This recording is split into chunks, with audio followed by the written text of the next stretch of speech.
그리고 공부를 마치고 인턴 레지던트를 하면서 이제 아이를 갖게 되었답니다. 그런데 의사다 보니까 신생아에게 좋지 않다는 사실을 아니까 아이를 갖고 나서는 그 좋아하던 커피를 딱 끊더랍니다. 그래서 엄마가 늘 그랬답니다. 아이고 저 독한 년 이랬답니다. 그리고 아이를 출산을 했대요. 그리고 2달 정도 출산 휴가를 마친 다음에 이제 병원으로 복귀하려고 할 때 어느 날 엄마 나 커피 한 잔만 마시면 안 돼 그러더래요. 뭐 출산도 끝났겠다. 한 잔 해라 그랬대요. 그래서 아침에 우아하게 모닝커피를 한 잔 하더래요. 그걸로 끝났을까요? 그럴 리가 없겠죠. 오후가 됐는데 커피를 안 마실 때는 몰랐는데 아침에 한 잔 마시니까 너무 커피 생각이 간절해서 오후에 또 그러더랍니다. 엄마 나 한 잔만 더 하면 안 될까? 마셔라. 오후에 한 잔을 더 했대요. 그걸로 끝났을까요? 저녁에 또 하더니 엄마 한 잔만 더 하고 싶어. 마셔라. 하루에 연거푸 3잔을 마셨대요. 그날 저녁에 어린 손녀가 잠을 한숨도 안 자고 보채더랍니다. 여러분 무슨 이야기인지 아시죠? 엄마가 마신 커피의 카페인이 모유를 통해서 어린 신생아에게 전해진 것입니다. 엄마가 건강하면 아이가 건강하다는 사실을 우리 다 아는 사실입니다. 엄마가 행복하면 아이가 행복해집니다. 그런 점에서 여기 우리 교회 가장 중심되는 분들이 교회를 위해서 하나님의 말씀 읽고 성경을 읽고 기도하기 위해서 오신 분들인데 우리가 행복해야 교회가 행복해집니다. 그런 점에서 우리는 무조건 행복해야 되는 사람들인데 그러나 인생길 지나다 보면 행복하다 하는 생각보다는 힘들다 하는 생각이 들 때가 더 많고요. 기쁘고 감사하다 하는 생각이 들 때도 있지만 그렇지 않을 때가 더 많습니다. 죽겠다, 어렵다, 답답하다 이런 생각이 들 때가 인생길 걸어가다 보면 더 많습니다. 그러다 보니 행복하다는 생각보다는 힘들다는 생각을 하면서 더 지나가기가 쉽고요. 그런데 우리는 행복해야 되는 사람들입니다. 우리가 행복하지 않는데 어떻게 예수 믿으라고 할 것이며 예수 믿으면 행복해진다고 어떻게 이야기할 수 있을 것입니다. 우리는 모여서 별로 행복하지 않고 우리는 모여서 서로 갈등하고 싸우고 있는데 예수 믿으면 당신도 행복해져요. 교회 나오세요. 어떻게 이야기할 수 있겠습니까? 그렇게 이야기하지 못할 것입니다. 그런 점에서 우리는 행복해야 되는 사람들인데 적어도 그리스도인이라고 한다면 그리스도인은 행복의 이유가 삶의 환경이나 여건이나 조건에 있지 않고 또 다른 사실에 있다는 사실을 아는 사람들입니다. 저에게도 그렇게 행복하지 않다라고 생각되던 때가 있었습니다. 너무 힘들어서 새벽에 우는 방법밖에는 없었습니다. 새벽에 하나님 앞에 엎드려서 한없이 울고 있는데 하나님께서 늘 저에게 그러신 것처럼 어려운 일이 있어서 작정기도를 하고 금식을 하고 철회를 하다 보면 하나님께서 먼저 찬양을 제 입술에 담아주시고 그 찬양을 먼저 고백하게 하십니다. 그리고 그 찬양을 계속 고백하다 보면 내 속에 간증이 생기고 고백이 생깁니다. 그러고 나면 하나님께서 그 문제를 해결해 주시거나 제가 가고 싶었던 그 목적지에 세워주실 때가 늘 그런 식으로 응답을 해왔습니다. 그런데 힘들어서 기도하고 있는데 행복이라는 찬양을 담아주시는데 제가 그냥 솔직하게 말씀드릴게요. 하나님 저 행복하지 않거든요. 하나님 저 행복하지 않거든요 하고 그 찬양을 거부를 했습니다. 근데 낮에 일을 하다 보니까 새벽에 하나님께서 제 입술에 담아주셨던 그 찬양을 제가 읊조리고 있는 것을 발견했습니다. 송경민 목사님이 작사 작곡한 행복이라는 찬양이었습니다. 찬양 가사가 이렇게 되죠. 화려하지 않아도 정결하게 사는 삶, 가진 것이 적어도 감사하며 사는 삶, 내게 주신 작은 심 나누어 주며 사는 삶, 이것이 나의 삶의 행복이라오. 눈물 날 일 많지만 기도할 수 있는 것, 억울한 일 많으나 주를 위해 참는 것, 비록 짧은 작은 삶 주 뜻대로 사는 것, 이것이 나의 삶의 행복이라오. 이것이 행복 행복이라고 세상은 알 수 없는 하나님 선물 이것이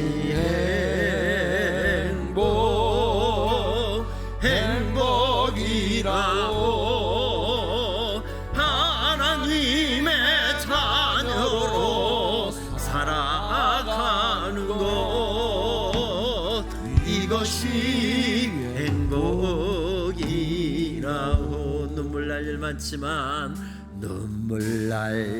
많지만 기도할 수 있는 것 억울한 일 많으나 주를 위해 참는 것 비록 짧은 작은 삶 주 뜻대로 사는 것 이것이 나의 삶의 행복이라고 이것이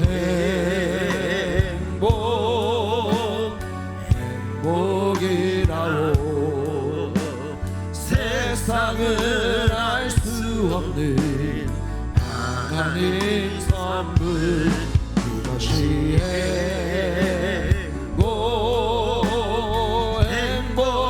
행복이라고 하나님의 자녀로 살아가는 것 이것이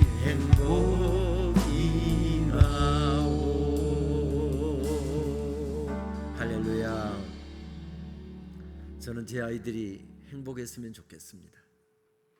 돈이 많아서 좋은 직장에 다니고 세상에 큰 집 사고 큰 차 타고 그래서 행복한 것이 아니라 주님 때문에 행복했으면 좋겠습니다. 제게도 기도할 거리들이 많아서 새벽에 기도할 때면 다른 기도 학교 후원자들까지 다 기도한 다음에 항상 기도 끝나기 전 마지막 5분 동안은 제 세 아이들을 위해서 기도합니다. 하나님, 우리 아이들이 돈 때문에 행복한 사람이 아니라 예수님 때문에 행복한 사람들 되게 해주옵소서. 그것은 하나님의 마음도 마찬가지일 것입니다. 피곤한 몸들 일으켜 세워 나와 주의 전에 나와 찬양하고 기도하고 말씀 읽고 또 말씀 듣고 또 여러분 바로 일어나서 가시지 않고 또 기도하고 가실 거잖아요. 그렇게 돌아가는 하나님의 딸들, 하나님의 아들들을 바라보면서 우리 주님의 마음도 똑같을 것입니다. 내 딸아, 내가 행복했으면 좋겠다. 내 아들아, 내가 세상에 어려운 일 많지만은 나는 주님 때문에 행복합니다. 나는 주님 때문에 행복합니다. 이 고백을 회복하고 돌아갔으면 좋겠다. 그것이 어쩌면 우리가 자녀들을 키워보면서 갖는 하나님의 마음일 것입니다. 이 찬양을 한참 부르다 보니까 제 마음이 행복해지는 것을 느꼈고요. 그렇게 한 달 가까이 찬양을 계속해서 부르는데 그 다음에 하나님께서 제 입술에 담아주신 찬양이 감사라고 하는 찬양이었고, 그 찬양을 한 달여 부르다 보니까 은혜라고 하는 찬양, 우리 앞에 귀한 찬양 특성해 주셨는데 그 찬양이었습니다. 작년 4월 달인가 코로나가 아직 풀리지 않았을 때 서귀포에 있는 교회들이 연합을 해서 집회를 한다고 해서 서귀포에 내려갔는데 4월 동안 집회하는데 제가 설교를 하기 직전에 이 송경민 목사가 와서 20분 동안 매일 집회 때마다 찬양을 하는 겁니다. 김예교 목사님이죠. 처음 만났습니다. 손잡고 제가 그렇게 감사를 표했습니다. 선 목사님 제 인생에 참 어려운 시간을 지난 몇 개월 동안 가졌는데 목사님이 만드신 찬양 아니면 내가 어떻게 그 어려운 시간을 이겼을까. 목사님 감사해요. 그랬더니 총장님, 저도 그 찬양 하나님께서 주셔서 만들어 부르면서 저도 그 찬양 때문에 저도 살았습니다. 그리고 코로나 지나기 전에 이 찬양 다 만들어 놨는데 코로나 때문에 모이지 못하니까 발표해봐야 안 되겠다 싶어서 그 찬양 발표 안 하고 있었는데, 은혜라고 하는 찬양. 근데 코로나 기간 지나가면서 내 삶에 당연한 것은 하나도 없었던 것을 그 가사를 새로 바꾸어서 만들었다고 이야기하더군요. 오늘은 마가복음 5장 말씀을 이 세 찬양과 함께 연결해서 말씀을 이어가도록 그렇게 하겠습니다. 서울대학교 영문과 교수로 평생을 살았던 분이죠. 금화 피천득 선생. 우리 한국의 서정문학의 대두였고요. 시인이었고 수필가였습니다. 그분은 나이 95세까지 정말 순수한 노래를 부르면서 한국 서정문학의 대가답게 그렇게 노래를 부르면서 평생을 살았던 사람이었습니다. 놀랍게도 그는 5월에 태어났고요. 5월을 좋아했고요. 5월을 노래했고요. 5월에 대한 글을 썼고요. 그래서 그의 5월이라고 하는 수필은 한국 서정 수필문학의 대표적인 작품으로 꼽지 않습니까? 심지어는 5월의 세상을 떠난 어른이었습니다. 그래서 후배들은 영원히 늙지 않는 5월의 소년이다. 나이를 잃은 영원한 소년이다. 5월의 시인이다. 이런 별명을 붙이고는 했습니다. 평생 이렇게 순진무구한 노래를 부르면서 나이 95세까지 이런 노래를 부르면서 평생을 살았다니 참 행복한 어른임에 틀림이 없습니다. 거기에다 여기서 멀지 않는 우리나라 최고 명문대학의 영문과 그것도 영문과 교수로 평생을 살았으니 참 행복한 어른임에 틀림이 없어 보입니다. 그런데 동화작가이자 시인이죠. 정채봉 선생이 그와 나눈 대화를 중심으로 해서 쓴 시를 읽다 보면 꼭 그렇지만은 않았겠구나 하는 생각을 갖게 됩니다. 정채봉 선생의 시의 제목도 아예 피천득입니다. 이런 내용의 시입니다. 선생님, 제 마음은 상처가 아물 날이 없습니다.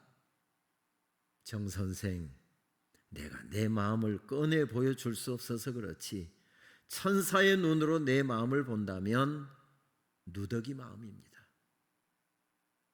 남보기에는 그렇게 행복해 보이고 남보기에는 그렇게 좋아 보이고 남보기에는 그렇게 순진무구해 보이고 남보기에는 모든 것 다 갖춘 성공한 어른처럼 보이는데 얼마나 그의 삶에도 피천득 선생의 삶에도 어려움이 많았던지 천사의 눈으로 한꺼풀만 거두고 들여다보면 얼마나 삶의 아픔들이 있었고 상처가 있었는지 누더기 마음이랍니다. 그도 그럴 것이 금화 선생은 나라를 빼앗겼던 한일병탈이 일어났던 1910년에 태어난 어른입니다. 아버지가 7살 때 세상을 떠났고요. 10살 때 어머니가 세상을 떠났습니다. 나라를 빼앗긴 만국의 슬픔에 더하여서 영원히 회복될 수 없는 상실감을 안고 나는 평생을 살았다. 그의 책을 읽다 보면 그렇게 그는 적고 있더군요. 그런데 이런 이야기, 금화 선생에 대한 이야기를 전해주고 있는 정채봉 선생의 삶에도 어려움이 많았습니다. 어른을 위한 동화작가였죠. 얼마나 주옥과 같은 동화들을 가슴 뭉클해주는 그런 아름다운 이야기를 얼마나 많이 우리에게 들려주었습니까?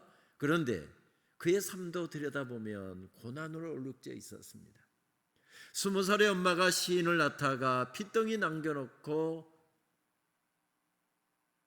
아이 낳는 자리에서 세상을 떠났습니다. 아빠가 키울 수가 없어서 광양에 있는 외할머니에게 보내져서 외할머니 손에서 자랐습니다. 평생 어머니에 대한 그리움을 안고 살았던 사람이었습니다. 광양제일교회라고 하는 저희 교단교회에 언젠가 집회를 인도하러 갔더니 우연히 정말 정채봉 선생의 시를 한 편 인용한 적이 있습니다. 그랬더니 예배 끝나고 났는데 원로 장로님이 막 끝나자마자 불이 났게 저에게 달려오시더니 제 손을 딱 잡고 목사님 채봉이가 우리 교회 출신이에요. 제가 교회학교 때 가르쳤던 아이예요. 우리 교회 마당에서 중학교 때까지 뛰놀던 아이예요. 정채봉 선생의 어릴 적 이야기를 생생하게 들려주던데 평생 어머니에 대한 그림을 안고 살았습니다. 그의 사후에 나온 시집 20살의 엄마라고 하는 제목의 시집을 보면 엄마가 천국에서 딱 5분만 휴가 나오신다고 한다면 세상사 가장 억울한 일 엄마에게 일러 바치고 엄마 가슴에다 손을 넣고 엄마 하고 부르면서 한없이 울고 싶다. 엄마가 천국에서 5분만 휴가 나오신다면 어머니에 대한 그림을 안고 살았습니다. 그러다가 40대 후반의 나이에 간암이 도졌지요.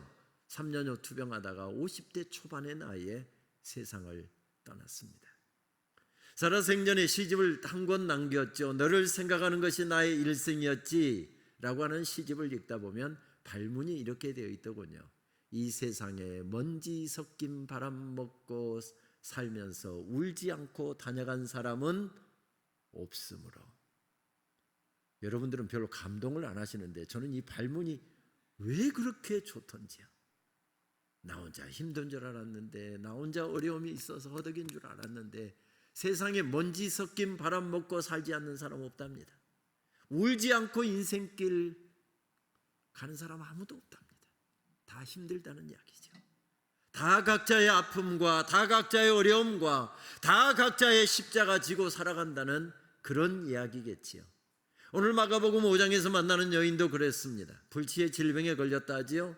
아무리 어려운 질병에 걸려도 교회 나와서 찬송하고 기도하고 하나님 앞에서 실컷 울고, 그리고 목사님 통해서 주시는 말씀 가슴에 채우고 가면 어디서 그런 힘이 솟구칩니까? 그런데 이 병에 걸리면 그 당시 종교적인 규례에 의해서 예배도 못 나왔답니다. 가족과도 떨어져 나가야 했고, 공동체, 교회, 구역 식구 모두 다 떨어져 나가야 했던 주변인 아웃사이더로 살아갈 수밖에 없는 사람이었답니다. 병들어서 죽음 앞에 서 있으니 힘들었고, 사랑하는 가족, 사랑하는 사람들로부터 다 떨어져 나가 주변인으로 살아갈 수밖에 없어서 그 여인의 삶은 힘들었답니다. 그런데 오늘 말씀에 보게 되면 마가복음 1장부터 구원의 대서사 드라마가 펼쳐지고 있는 이 무대에서 지금 예수 그리스도를 통해서 우리를 구원하시는 구원의 대서사 드라마가 펼쳐지고 있는데, 갑자기 여인이 무대로 끼어들어오는 구조로 되어 있습니다. 주인공은 누구일까요? 서사 드라마의 주인공이 누구일까요? 예수 그리스도입니다. 마가복음 5장에서 펼쳐지고 있는 구원의 드라마의 주인공은 당연히 예수 그리스도시고, 예수 그리스도 앞에서 카운터 파트너로 서서 지금 열연하고 있는 사람이 누구였습니까? 야이로라고 하는 사람이었습니다. 해당장이었다죠. 잘 나가는 종교 지도자였고 그 당시의 최고 지도자였습니다. 많은 사람들에게 존경받는 덕망이 있어서 존경받는 지도자였답니다. 모든 사람이 부러워하는 성공한 사람이었답니다. 그런데 그에게도 어려움이 있어서 어린 딸이 죽을 병에 걸려서 지금 시름시름 앓고 있었답니다. 딸이 죽어가는데 돈을 아꼈을까요? 좋다는 병원, 좋다는 약 다 사다 먹이고 좋다는 병원 다 찾아 다녔을 것입니다.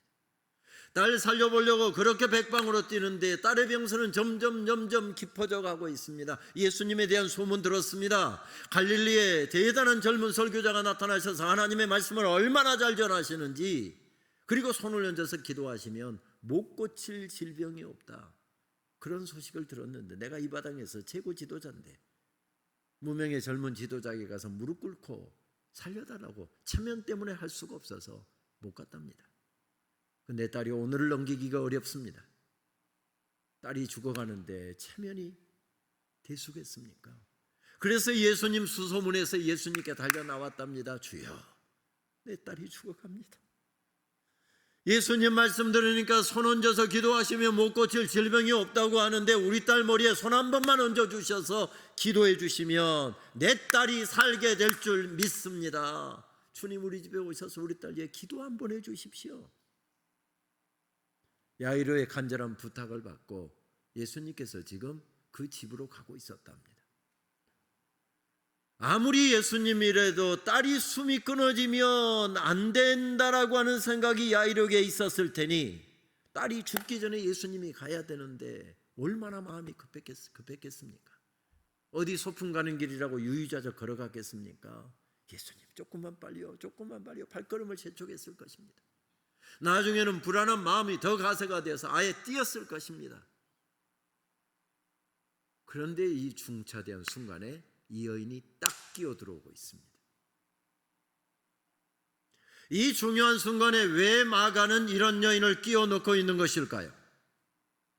아니, 중차대한 순간에 야이로의 딸이 죽느냐 사느냐라고 하는 중차대한 순간에 숨을 헐떡거리면서 달리다가 예수님께서는 왜 이런 하찮은 여인에게, 갑자기 끼어들어온 여인에게 관심을 보이시는 것이며 시간을 지체하고 계시는 것일까요? 마가복음 5장의 끝부분을 보게 되면 결국 야이로의 딸이 죽잖아요. 왜요? 이런 하찮은 여인 때문에 지체했기 때문이었습니다. 왜 이런 여인을 끼워넣고 있습니까? 라고 질문을 던지는데 마가는 대답 대신에 동문서답을 합니다. 이 여인은 이 혈류병에 걸린 지가 12년이 되었고 하루도 빼지 않고 피를 쏟아내서 온몸은 뼈만 항상하게 남았고요, 손은 파리하고요. 예수님 만나려고 나왔는데 예수님이 지금 제자들과 함께 앞서거니 뒤서거니 하면서 뛰고 있습니다. 말을 붙일 틈이 없었답니다. 그래서 예수님 앞으로 가는 길에 예수님보다 2배를 더 뛰어서 빨리 가서 예수님을 기다리고 있었답니다. 말을 붙일 새도 없어서 예수님 옷자락만 만져도 내 몸이 나을 텐데 하는 믿음이 생겨서 지나가시는 예수님 얼른 옷자락을 만졌답니다. 옷자락을 통해서 전해지는 사랑이 병든 여인의 몸을 덮었고 병든 삶을 고쳤고 병든 가정을 고쳤고 병든 몸을 고쳤고 병든 인생을 고쳐주셨답니다. 모든 것이 은혜였습니다.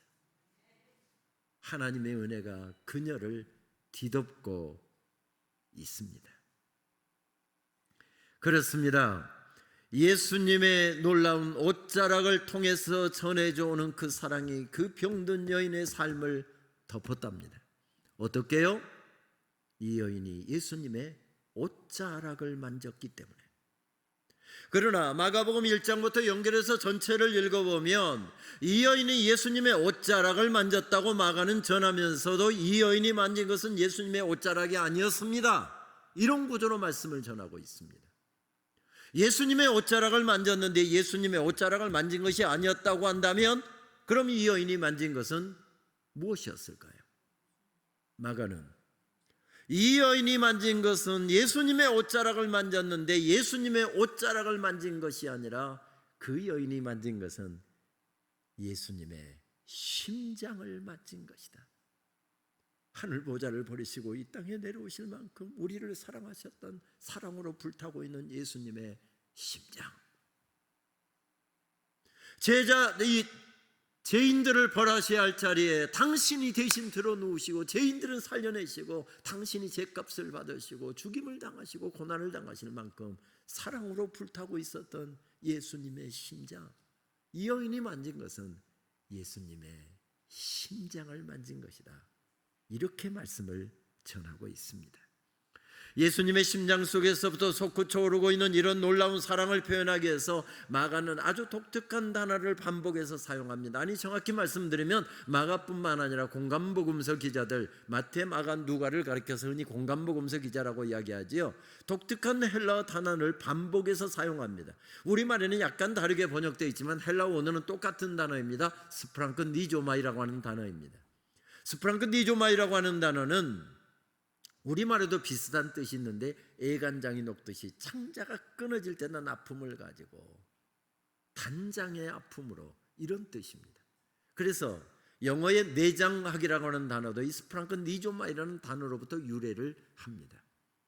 그러니까 창자와 관련이 되어 있는 단어가 스프랑크 니조마이입니다. 이 말의 뜻은 가식이 아닌, 거칠애가 아닌, 그리고 다른 사람이 보고 있기 때문에 체면이 아닌 저 폐부 깊은 곳에서부터 솟구쳐 오르는 사랑으로 누군가를 불쌍히 여기고 사랑할 때 그때 쓰는 단어가 스프랑크 니조마이라는 단어입니다.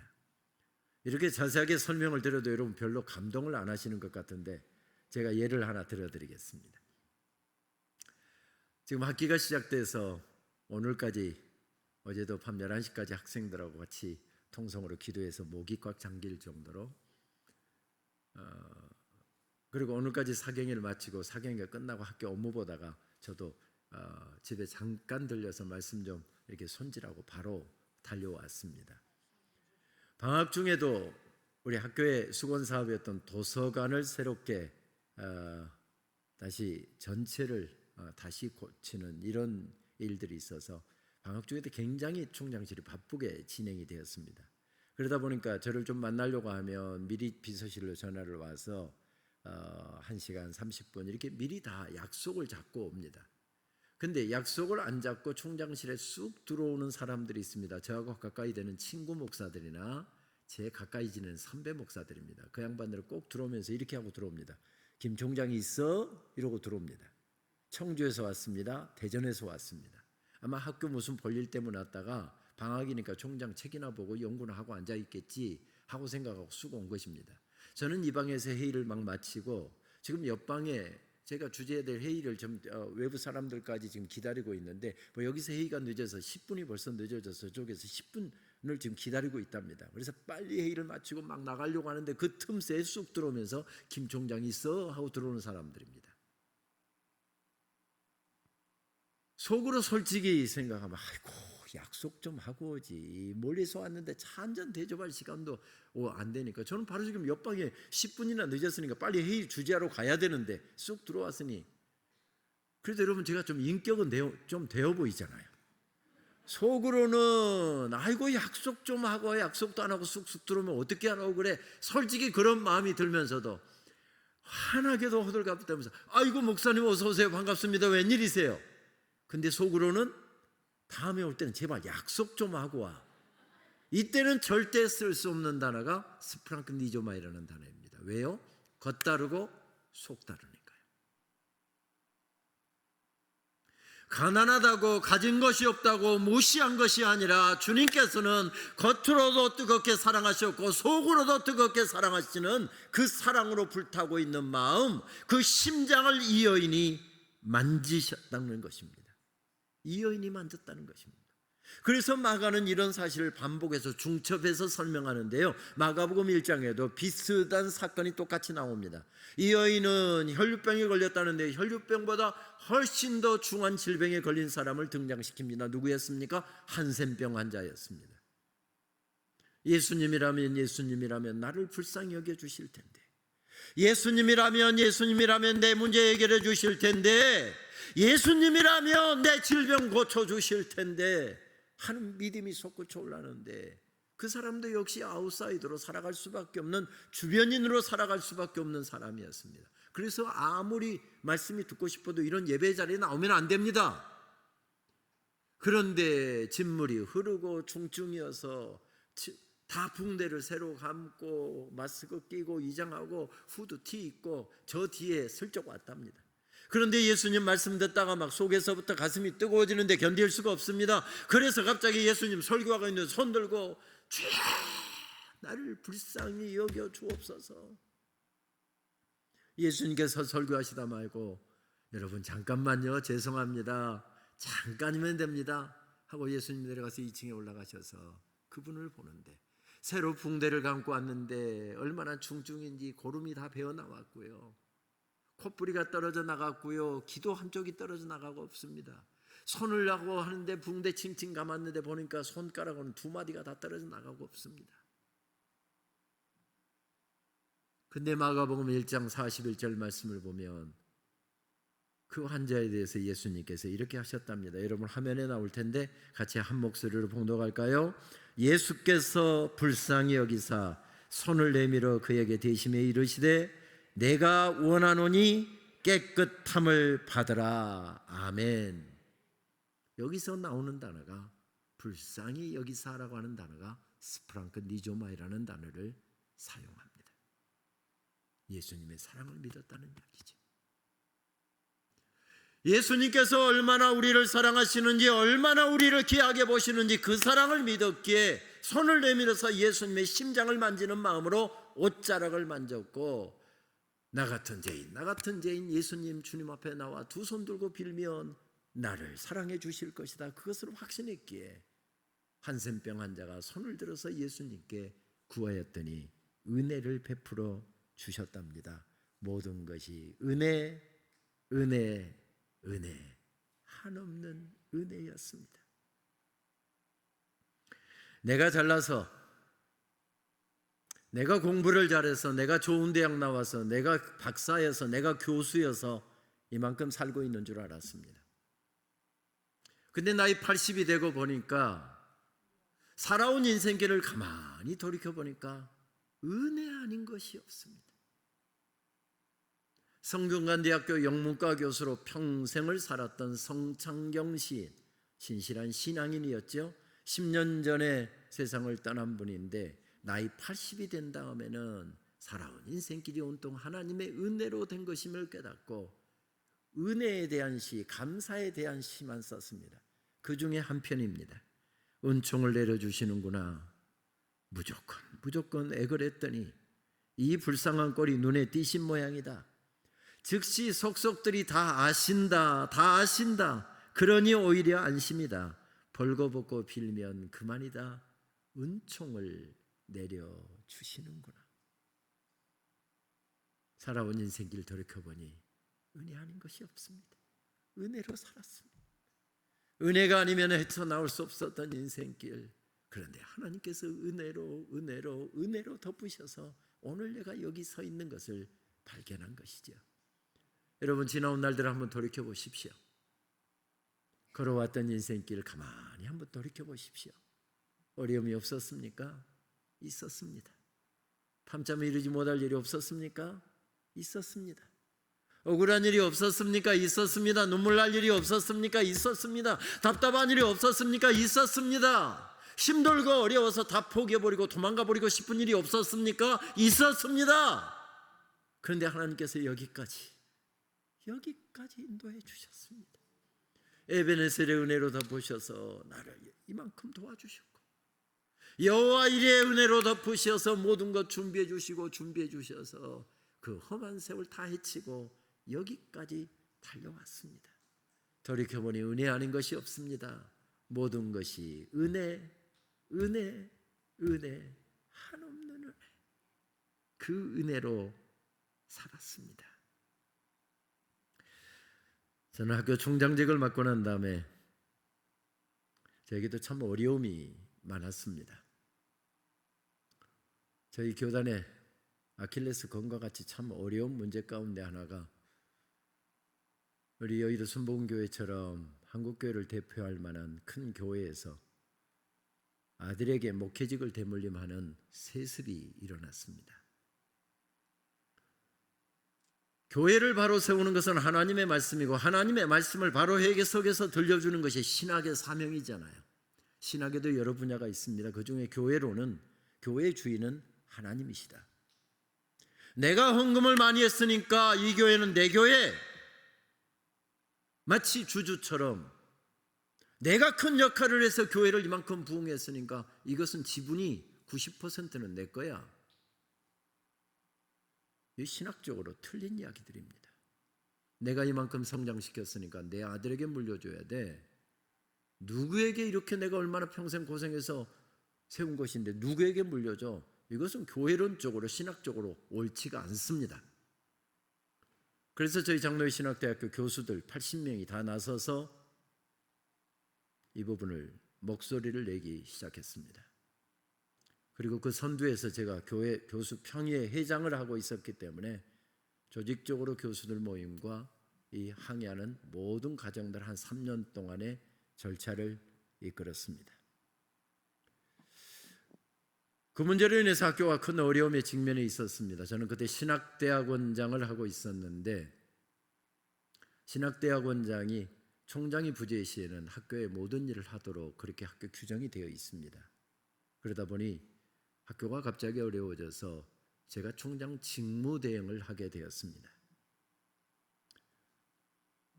그런데 제가 이제 총장 직무대행이 되니까 제가 혹시 총장이 될까 싶어서 저를 공격하기 시작하는데, 제 24년 교수 생활에 명예를 다 짓밟고요, 허위사실을 유포하고 얼마나 공격을 해대고 그걸로 가지고 또 찌라시 신문에서 그거 하면 서로 퍼날르고 하는지 정말 견딜 수가 없었습니다.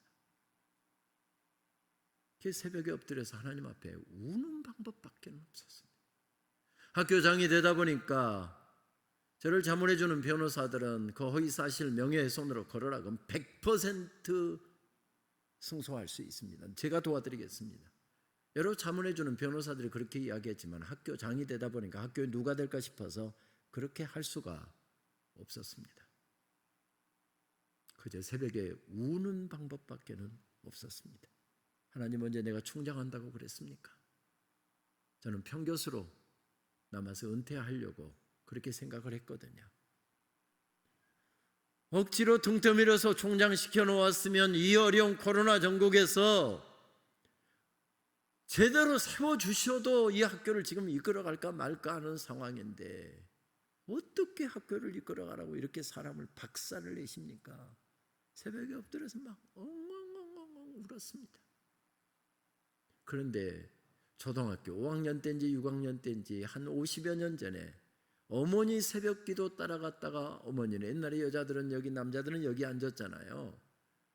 저는 이쪽에 앉았는데 어머니 기도 소리가, 졸다가 일어나서 어머니 기도 소리를 들은 적이 있었는데 까마득하게 잊어버리고 있었는데 새벽에 어머니 기도 소리를 제 귀에 들려주시는 것입니다. 저는 초등학교 5학년 때부터 어머니 따라서 새벽 기도 다녔고요. 새벽 기도 나가면 주여 삼창하고 방언으로 기도하고 막 1시간씩 거품 물고 기도하고요. 그랬을 것 같죠? 엄마 오늘은 좀 빨리 가. 어머니가 권사님이어서 기도가 깁니다. 알았다 해놓고 나서 어머니 기도는 똑같이 깁니다.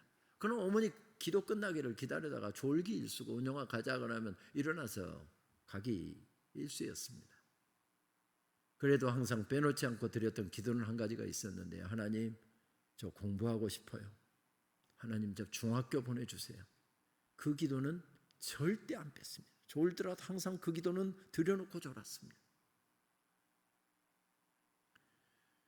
저희 부처는 공부도 많이 한 분이었고 머리도 비상한 분이었는데 젊은 날에 당신 꿈이 망가지는 것 때문에 젊은 날을 이걸로 사셨거든요. 가장이 날마다 술에 절여 있으니 집안꼴이 말이었겠습니까? 그때 제가 눈에 보기에도 중학교를 가기가 어려운 형편이었습니다. 근데 장로님들이 저에게 가르쳐준 예배 신앙, 또 그리고 예수 그리스도를 구주로 영접하게 하는 복음을 전해주는, 그때 중학교 2학년 때 예수 그리스도를 나의 구주로 영접했습니다. 그리고 고등학교 2학년 때 신학 목사가 되기로 작정을 했었습니다. 장로님들이 가르쳐준 신앙이었습니다.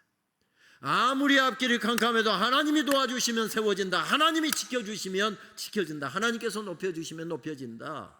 장로님들이 저에게 가르쳐주신 신앙이었습니다. 그래서 새벽마다 드렸던 기도인데요.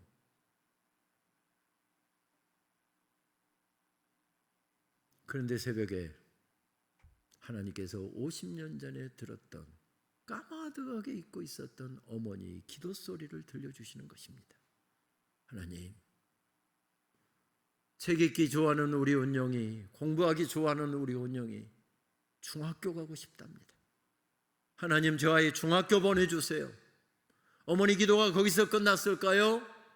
하나님, 저 아이 고등학교도 보내주세요. 어머니 기도가 거기서 끝났을까요? 저 아이 대학도 보내주세요. 어머니 기도가 거기서 끝났을까요? 저 아이 공부하고 싶은 만큼 시켜주세요. 어머니 그 기도 소리를 생생하게 들려주는데요. 주님 감사합니다. 막 두 손 들고 막 눈물 콧물 범벅대고 주여 감사합니다. 그 짓 한 것이 아니라 저는 이 짓 하고 있었습니다. 이게 뭐였을까요? 초등학교 6년 졸업하고 몇 년 하나님께서 공부하게 해주셨는가? 숫자를 세보니까 중학교 3년 했겠죠. 고등학교 3년 했겠죠. 대학 4년 했겠죠. 신대원 3년 했습니다. 그리고 또 THM 하느라고 석사 2년 했습니다. 담임 목회하다가 미국 가서 석사 다시 2년 다시 했습니다. 박사 5년 했습니다. 그러니까 22년을 공부를 했더라고요. 제가 지금 공부 많이 했다고 자랑하고 있는 거지요? 그 이야기 아니잖아요. 초등학교 졸업하고 중학교도 가기 어려운 형편이었는데 어머니의 눈물의 기도가 제 인생을 이렇게 세우셨구나. 어머니의 눈물의 기도 때문에 하나님께서 이렇게 내 인생에 큰 은혜를 베풀어 주셨구나. 울지 않을 수가 없었어요. 야 이놈아, 내가 잘나서 거기에 세워 놓는 줄 아느냐? 내가 똑똑해서 거기에 세운 줄 아느냐? 새벽마다 너를 위해서 눈물로 기도했던 내 애미의 기도를 듣고 내가 너를 거기에 세웠느니라. 쓰임받는 것이 은혜, 세움받은 것이 은혜, 살아있는 것이 은혜, 지금까지 살아온 것이 은혜, 은혜로 살고 있음을 깨닫게 해주셨습니다. 그리고 두 번째로 제 입술에 담아주신 찬양이 감사라고 하는 찬양이었습니다. 오늘 숨을 쉬는 것 감사, 나를 구원하신 것 감사, 내 뜻대로 안 돼도 주가 인도하신 것 모든 것 감사, 내게 주신 모든 것 감사, 때론 가져가심도 감사, 내게 고난 주셔서 주뜻 알게 하신 것 모든 것 감사. 우리 같이 찬양할까요? 주님 감사해요. 주님 감사해요. 내가 여기까지 온 것도 은혜입니다. 주님 감사해요. 주님 감사해요. 나를 사랑하신 주 사랑 감사합니다. 한 번만 더 고백할까요? 주님 감사해요. 주님 감사해요. 내가 여기까지 온 것도 은혜입니다. 주님 감사해요. 주님 감사해요. 나를 사랑하신 주 사랑 감사합니다.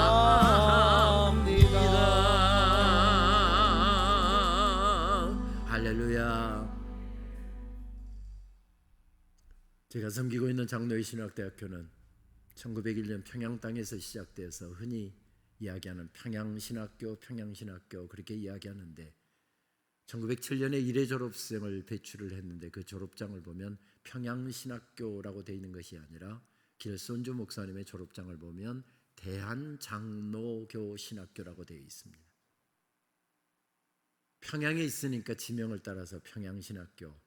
나중에 공산주의 압제 때문에 내려와서 남산에 있는 조선 신궁터를 국가의 허락을 받아서 거기서 신학 교육을 했는데 그러니까 남산신학교. 지금은 서울 강장동 아차산 자락에 강나루, 옛날 강나루의 넓은 나루에 있다고 해서 흔히 강나루 신학교 그렇게 이야기합니다.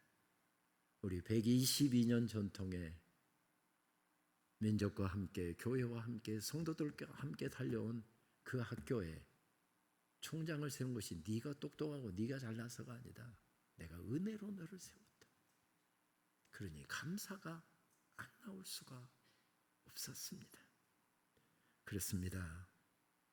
은혜로 살았고 지금 은혜로 살고 있습니다. 인생길을 가만히 돌이켜 보십시오. 은혜로 살았습니다. 그 험한 세월 어떻게 우리가 헤쳐나올 수 있었을까요? 주님의 은혜로 헤쳐나왔습니다. 그 답답하고 힘든 시간, 그 캄캄하고 막막하던 시간, 그 캄캄한 지옥과 같은 그 인생길을 어떻게 이겨올 수 있었을까요? 하나님의 은혜로 이겨올 수 있었습니다.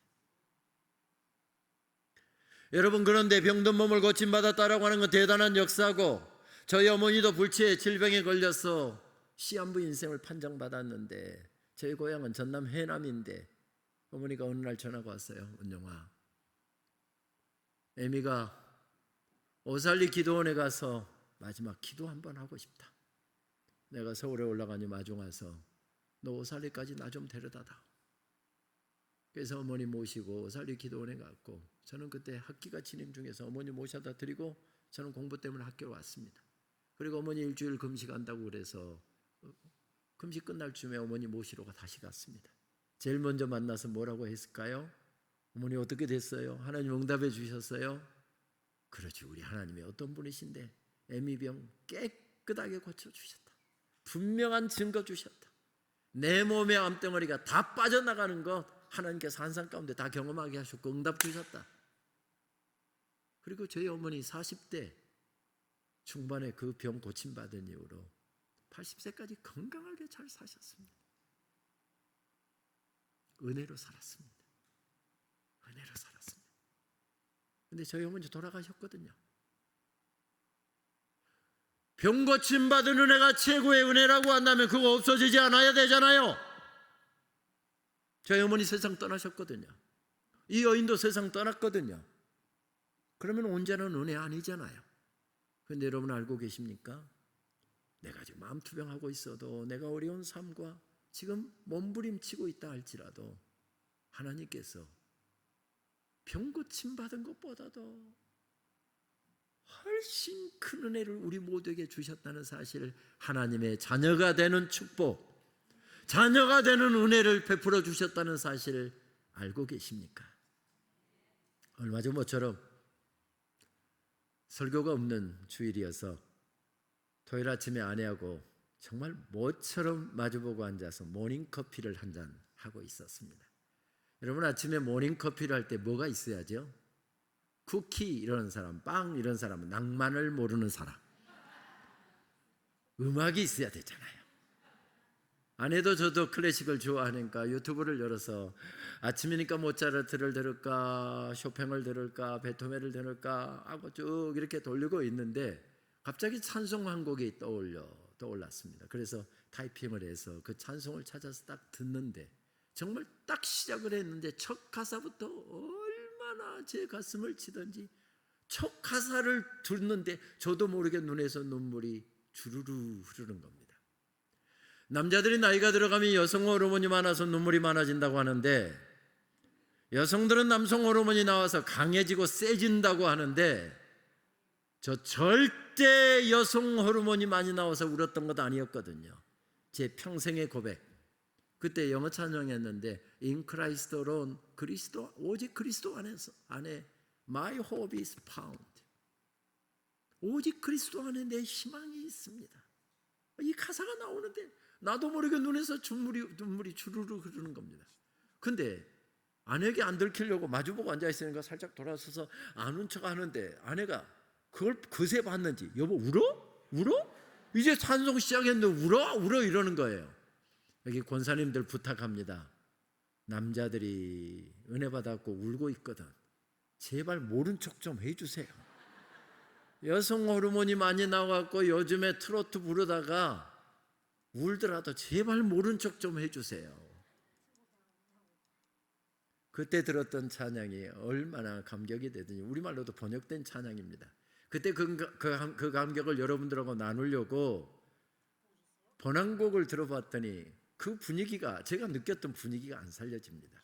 그러면 누가 이게 자막이라도 입혀놓은 번역된 가사가 나와야 되는데 아무리 유튜브를 뒤져봐도 없더라고요. 그래서 여러분들에게 들려드리려고 이 노래 찬양 가사를 받아 적고 그리고 번역하고, 저희 직원들도 있는데 직원들도 다 자기 업무가 있으니까 못해도 사흘 전에, 이틀 전에는 줘야 되는데, 제가 물론 부탁을 하면 해주기는 할 텐데 총장이 갑질한다고 할까 싶어서 유튜브에다 자막 입히는 거 유튜브 배워갖고 여러분들에게 들려드리려고 번역하고 자막 입혀갖고 가지고 왔다는 거 아닙니까? 은혜 받아주셔야 됩니다. 찬송 잠깐 듣고 말씀 조금만 더 이어가도록 하겠습니다. 찬송 듣도록 하겠습니다. 볼륨을 조금만 올려주시면 좋겠습니다. 프롬 프레이스 영국의 40주년 프롬 프레이스 기념 음악 가운데 나오는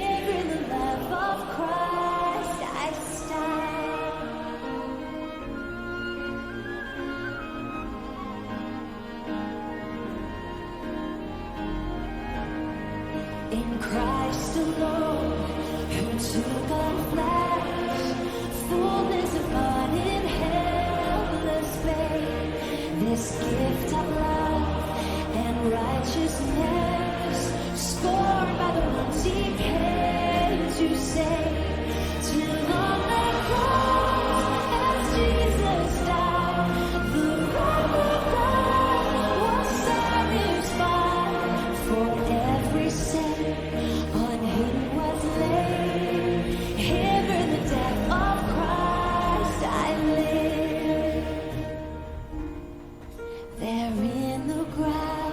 His body lay, light of the world by darkness slain, then bursting forth in glorious day, up from the grave He rose again.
최고의 은혜가 무엇인지를 우리들에게 알려주잖아요. 복음의 핵심을 알려줍니다. 그런데 딱 집사님 세 분이 영어 찬양에서 은혜를 못 받고 있는 게 내 눈에 딱 띄어서 번안곡을 가지고 왔습니다. 1절 가사를 우리 최시영 전사님이 아마 멋지게 귀하게 우리에게 선물해 주실 것 같습니다. 우리 번안곡 찬양 우리 함께 듣도록 하겠습니다. 예수 안에 소망 있네. 예수 안에 소망 있네. 내 빛과 흰 나의 노래 환난 중에 도우시는 주 나의 견고한 반석 그 신사랑 그 신평화 두려움에서 날 건지네 내 힘으로다 내 모든 것 주 사랑 안에서 우리가 우리 4절을 이제 부를 텐데요. 4절 가사는 이렇게 되어 있습니다. 주 예수의 능력으로 내 속에 두려움 없네. 나의 사는 모든 순간 주께서 다스리네. 어느 것도 주 손에서 어느 것도 주 손에서 날 빼앗지 못하리라. 주 오실 날 기다리며 주 능력 안에 서리라. 우리 악보 화면을 좀 띄워주시면 좋겠습니다. 그 다음에 악보가 나와 있습니다. 우리 4절 가사로 한번 같이 고백합니다. 주 예수의 능력으로 내 속에 두려움 없네. 나의 사는 모든 순간 주께서 다스리시네. 어느 것도 주 손에서 날 빼앗지 못하리라. 주 오실 날 기다리며 주 능력 안에서 어느 것도 주 손에서 날 빼앗지 못하리라. 주 오실 날 기다리며 주 능력 안에서 서리라. 할렐루야.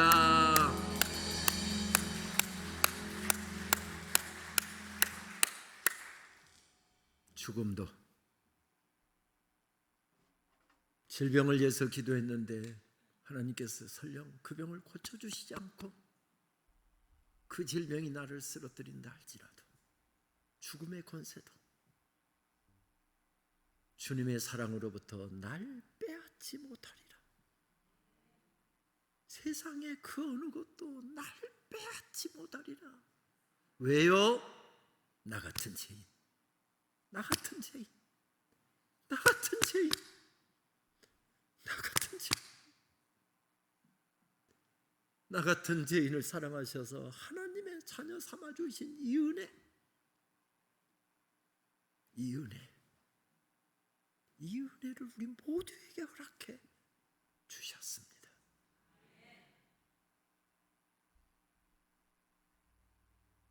주님께서는 우리 모두가 은혜 받은 자로 살기를 원하십니다.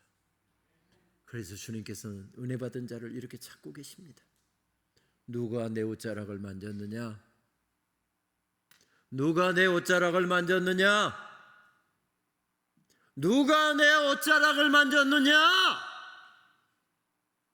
주님, 이렇게 많은 사람이 우리도 12이나 되고요, 이렇게 많은 사람이 앞서거니 뒤서거니 하면서 달리고 있는데 누가 주님 옷자락을 만졌다고 그러십니까? 누가 내 옷자락을 만졌느냐? 누가 내 옷자락을 만졌느냐? 주님께서는 끝까지 추격하십니다. 그리고 그 은혜 받은 여인, 고침받은 여인을 찾아내십니다. 그리고 주님 뭐라고 말씀하십니까? 저는 한 건에 100만 원입니다. 그리고 다른 사람보다 좀 싼 편입니다. 현찰, 카드, 입금 다 됩니다. 어떤 방식으로 하시겠습니까? 주님 그러려고 그 여인 찾아내셨습니까? 그러지 않으셨습니다. 주님 이렇게 말씀하십니다. 딸아, 내 믿음이 너를 구원하였으니 평안히 가라. 내 병에서 놓여 건강할지어다. 무슨 말씀이죠? 은혜 받은 자로 살랍니다. 받은 은혜 잊어버리지 말고 살랍니다. 내 병든 몸을 고쳐주신 그 은혜, 이날까지 살게 하신 은혜, 너 같은 죄인을 불쌍히 여기셔서 하나님의 백성 삼아주신 은혜, 그 은혜 잊어버리지 말고 살랍니다. 파리한 손을 내밀어서 나는 주의 은혜가 아니면 살 수 없는 사람입니다. 파리한 손을 내밀어서 주님의 옷자락을 만지던 그 간절함으로 살랍니다. 여러분, 그 간절함이 우리 속에 여전히 용솟음치고 있습니까?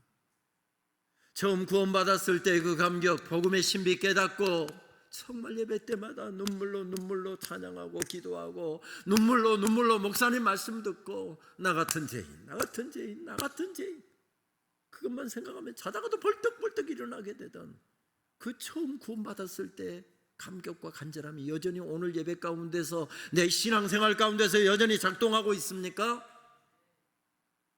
처음 직분 받았을 때 나 같은 죄인 장로 삼아주시고, 나 같은 죄인 집사 삼아주시고, 권사 삼아주시고, 아니 그런 직분 없어도 하나님의 자녀 삼아주시고, 그 감격 여전히 오늘 우리 예배 가운데 작동하고 있습니까? 그걸 주님께서 묻고 계시고 찾고 계신 것입니다. 은혜 받은 자로 살아라. 그러면 내 앞에 새날이 열리게 될 것이다. 하늘문이 열리게 될 것이다. 계속해서 하나님의 은혜가 내 앞에 준비되어 있을 것이다. 하늘의 소리가, 하나님의 소리가 내 앞에 들려오게 될 것이다. 시편 기자는 이것을 목마른 사슴의 이미지로 소개합니다. 사슴이 시냇물을 찾기에 갈급함같이 내 영혼이 주를 찾기에 갈급하나이다. 우리는 아무리 가물어도 계곡에 가면 마실 물 한 모금은 있습니다. 그런데 이스라엘은 한 달이나 두 달 우기에만 비가 오고 건기에는 비가 한 방울도 오지 않습니다. 10개월 이상 비가 오지 않습니다. 그러니 다 계곡마다 말라 비틀어져 있습니다. 그럼 동식물을 어떻게 먹고 살까요? 밤에 내리는 이슬 먹고 삽니다. 아침에 이슬 젖은 잎사귀 뜯어먹고 그걸로 갈증 해소합니다. 근데 얼마나 더위가 계속되는지 그것도 여의치가 않습니다. 사흘 동안 물을 못 먹어서 쓰러질 지경입니다. 물냄새를 맡아서 겨우겨우 산등성이 넘어서 계곡을 찾아서 갔는데 다 물이 말라 비틀어져 있습니다. 또 거스러질 것 같은데 내가 물을 못 마시면 죽어 하는 마음으로 또 산등성이로 물을 찾아 헤매이고 있는 목마른 사슴. 하나님의 은혜가 아니면 나는 살아갈 수가 없습니다. 하나님이 아니면 나는 살아갈 수가 없습니다. 주님의 은혜가 아니면 나는 살아갈 수가 없습니다. 주님이 아니면 나는 한시 한때도 설 수 없는 존재입니다. 목마른 사슴으로 살아라, 이 말이죠. 우리는 이 시편 말씀에다가 가난하고 배고프던 시절 1970년대 80년대 그 찬송을 얼마나 많이 불렀습니까? 찬송 가사 이렇게 되지요. 목마른 사슴 시냇물을 찾아 헤매이듯이 내 영혼 주를 찾기에 갈급하나이다. 가난하고 배고프고 가진 것 없어도 주님 한 분이면 충분했습니다. 잠깐 세방에서 3대가 살고 있어도 주님 나를 사랑하시니 그 어려움의 시간 아무 문제가 되지 않았습니다. 서울에 올라왔는데 자녀들 가르치겠다고 이 가난에 대를 이어서 가난 물려주지 않겠다고 무작정 서울 올라왔는데 살기가 너무 서울 생활이 팍팍해서 밤 9시에 퇴근하면 배가 고파서 쓰러질 지경인데 그래도 절대 집으로 먼저 달려가지 않고 교회로 달려와서 아버지 한마디 불러놓고 10분 울고 아버지 한마디 불러놓고 10분 울고 아버지 한마디 불러놓고 10분 울고 그리고 가서 늦은 저녁 먹고 그리고 또 피곤한 몸 일으켜서 새벽마다 하나님 전에 나와서 아버지 하고 울고 아버지 하고 또 울고 그런 시절이 우리들에게도 있었잖아요. 그 간절함으로 살아라. 그 간절함으로 살아라. 그 말씀 오늘 마가복음이 기록되고 있을 때 예수님의 치유의 역사를 바로 옆에서 보고 예수님 바로 여기서 그 치유의 역사를 일으킬 때 마가가 거기서 기록한 게 아닙니다.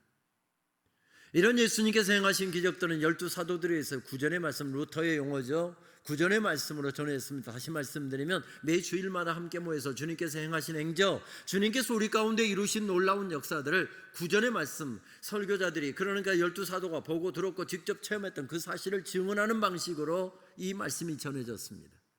그런데 사도들이 한 사람 두 사람 순교하기 시작합니다. 그리고 이단들이 나타나서 슬쩍슬쩍 끝을 변개시키기 시작합니다. 그래서 성령의 감동을 받아서 말씀이 기록되기 시작하지요. 사복음서 중에서 제일 먼저 기록된 것은 마태복음이 아니라 마가복음이었습니다. 예수님 부활 승천하신 지 약 20년에서 30년이 지나가고 있을 때 이 말씀이 기록됐습니다. 그러니까 그 사건이 일어난 지 20년이나 30년이 지난 다음에 이 말씀이 지금 기록된 것입니다. 만약에 이 은혜를 받았던 여인이 한 20년 지나다 보니까 은혜도 잊어버리고 그저 이제 신앙생활도 대충 하고 교회도 안 나오고 그랬다고 한다면 이 여인의 이야기는 여기 들어오지 않았을 것입니다. 그런데 이 여인을 통해서 나타난 놀라운 주님의 행적을 전하면서 이 여인의 이름이 딱 빠져 있습니다. 우리 교회 권사님이나 집사님들, 지난 여름에 여름 행사할 때 중고등부 청년회 수련회 갈 때 그 무더위에 가서 카레에서 먹이려고 구슬땀을 흘려가면서 우리 다 옛날에 우리 권사님들이 해주신 카레밥 먹고 수련회 가서 카레밥 먹고 우리 이렇게 자랐잖아요. 아니, 한 번도 안 먹은 사람처럼 남자분들 그러지 마시고 다 권사님들이 해준 카레밥 먹고 우리 이렇게 신앙 자랐잖아요. 평생을 그렇게 교회를 위해서라고 목숨이라도 내놓을 때 사셨다. 우리 권사님, 교회에서 김 권사님, 이 권사님은 우리 교인들 다 압니다. 아시죠? 다 압니다. 초대교회에서도 중요한 여성 지도자로 서 있었던 이 여인 누군지 다 압니다. 그래서 이름이 빠졌을 것이다. 이런 개연성이 첫 번째입니다. 두 번째 개연성은 이 말씀이 그 시대 사람들을 위해서만 기록된 게 아니었잖아요. 오고 가는 시대 사람들에게 전해지려고 했으면 이 여인의 이름도 분명히 기록을 했을 것입니다. 그런데 마가 선생님에게 찾아옵니다. 선생님, 내가 한 것이 아니에요. 우리 주님께서 하셨어요. 나는 손 내밀어서 예수님의 옷자락 만진 것뿐인데 예수님께서 사랑으로 나를 덮으셔서 내가 고침받았어요. 주님께서 하셨어요. 주님의 이름만 높여주세요. 모든 것이 은혜, 한없는 은혜, 주님의 은혜만 높여주세요. 그래서 이름이 빠졌을 가능성이 있습니다. 무슨 말씀이죠? 우리 모두 다 은혜로 살았고 지금 은혜로 살고 있다는 사실을 강조해주고 있습니다. 마지막 찬양입니다. 한참 감사라고 하는 찬양을 부르고 있는데 하나님께서 새벽에 122년 전통의 신학대학의 22대 총장으로 너를 세운 것은 은혜로 된 일이다 깨닫게 해주시는데 울지 않을 수가 없었습니다. 모든 것이 은혜, 한없는 은혜임을 깨닫게 되면서 이 찬양은 한 달이 넘게 깨어있는 시간은 계속 이 찬양을 듣고 부르고 있습니다. 우리 이제 찬양하면서 기도의 자리로 나아갈까요? 내가 누려왔던 모든 것들이, 내가 지나왔던 모든 시간이, 내가 걸어왔던 모든 순간이 당연한 것이 아니라 은혜였어. 아침 해가 뜨고 저녁에 노을, 봄의 꽃향기와 가을의 열매, 변하는 계절의 모든 순간이 당연한 것이 아니라 은혜였어. 모든 것이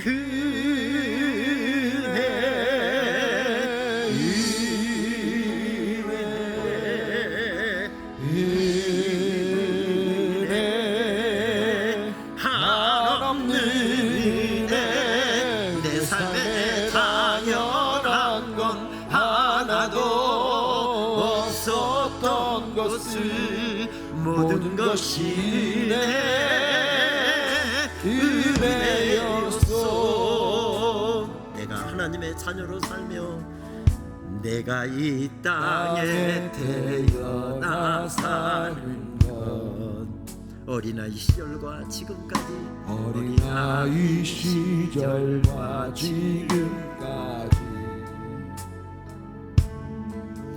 숨을 쉬며 살며 꿈을 꾸는 삶 당연한 것 아니라 은혜였어 내가 하나님의 자녀로 살며 하나님의 자녀로 살며 오늘 찬양하고 예배하는 삶 오늘 찬양하고 예배하는 삶 복음을 전할 수 있는 축복이 복음을 전할 수 있는 축복이 당연한 것이 아니라 은혜였어. 당연한 것 아니라 은혜였어 모든 것이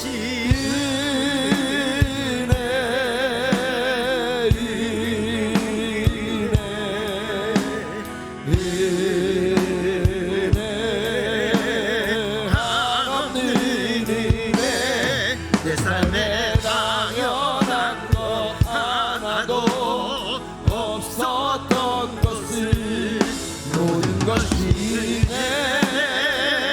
은혜였소 모든 것이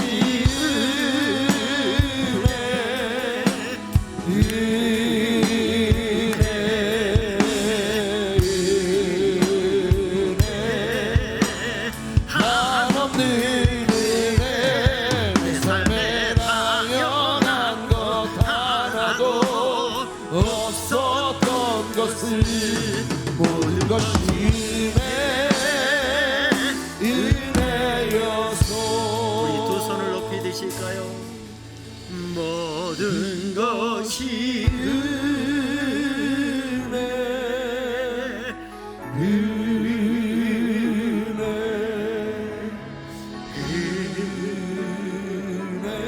은혜 한없는 은혜 내 삶에 당연한 것 하나도 없었던 것을 모든 것이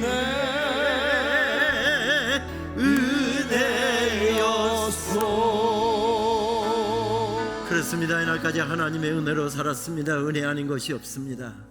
하나님 남은 인생길도 하나님의 은혜로 살아가기를 원하나이다. 주여 불쌍히 여겨 주시옵소서. 받은 은혜 잊지 않고 받은 감격 잊지 않고 간절함으로 주님 섬길 수 있도록 성령님 나를 주장하여 주시옵소서. 나를 충만케 하여 주시옵소서. 말씀이 나를 움직여가게 하여 주시옵소서. 이 시간 주여 한번 부르고 통성으로 함께 결단하며 기도하면서 나가도록 하겠습니다.